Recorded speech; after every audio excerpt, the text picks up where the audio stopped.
Roger Bonds, Diddy's former head of security, breaks silence on Cassie's lawsuit. Roger Bonds, Diddy's former head of security, has released a statement following Cassie's now settled lawsuit against Diddy. Bonds addressed the filing on his Instagram story, considering the suit mentioned him by name. According to him, he's releasing a statement because he has 4 daughters, and this is not meant to be threats or snitching or anything like that against Cassie or Diddy or anyone else, Bonds wrote. This is me telling my truth as He made a since-deleted post where he expressed disdain toward Combs for not offering financial support to his son who is incarcerated in Namibia. He also cryptically promised, 2 faces coming soon. In another post, he captioned, "Don't follow me to see what's next with Cassie and Diddy or make remarks about stuff and relationships you know nothing about." It's unclear why he deleted his initial video. Curry's book Dancing with the Devil is an excoriating account of Diddy as an exploitative businessman who allegedly had him so broke that he considered selling weed to pay the bills. In the penultimate chapter, Curry describes his intentions with the book. Maybe he would try to deal with me fairly if he knew I was going to air his dirty laundry. In the book, there is no mention of Curry's recent accounts of Combs abusing or drugging women.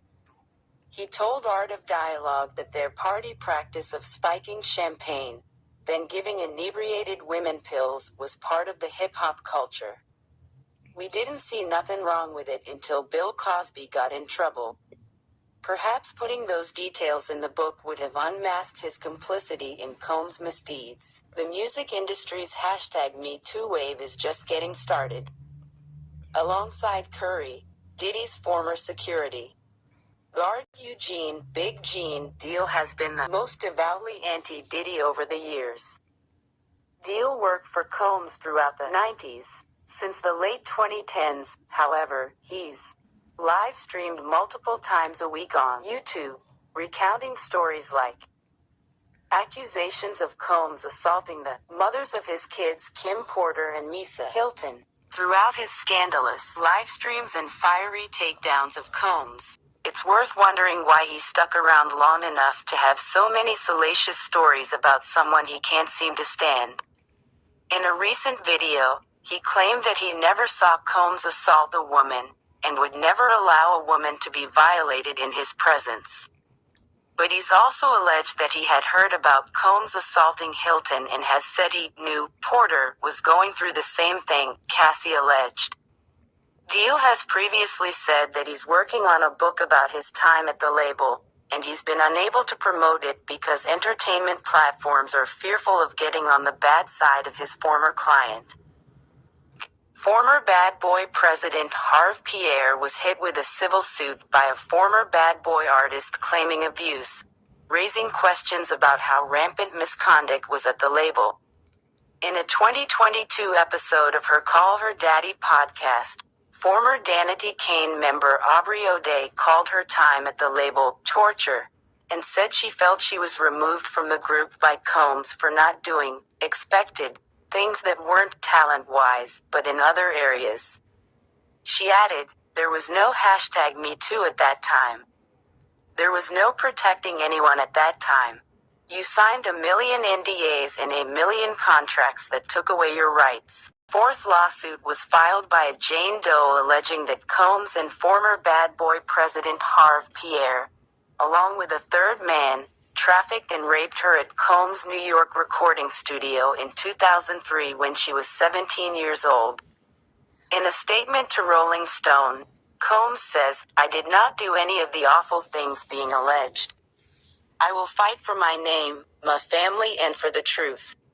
For over 30 years, Diddy's portrayed himself as a two-stepping, fun-loving Hamptons gallivanter.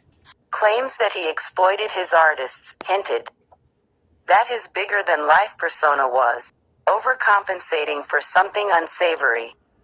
However, the music was so good that the show went on, and all the security guards, assistants, secretaries, close friends, and others in proximity to the alleged violence apparently ignored it. Now, the blogosphere aggregation hubs, and gossip hounds giddily share clips of these former associates revealing new information. But it's worth remembering that Diddy's empire is toppling thanks to the women who came forward about their trauma, not the enablers who ignored it for years. Others in proximity to the alleged violence apparently ignored it. Now, the blogosphere, aggregation hubs, and gossip hounds giddily share clips of these former associates revealing new information. They only have lengthy stories to divulge because they watched the violence happen and stayed aligned with Combs anyway. They may be truth tellers, but they're not the heroes of the story. Like and share this video and subscribe to the channel. Thank you for watching.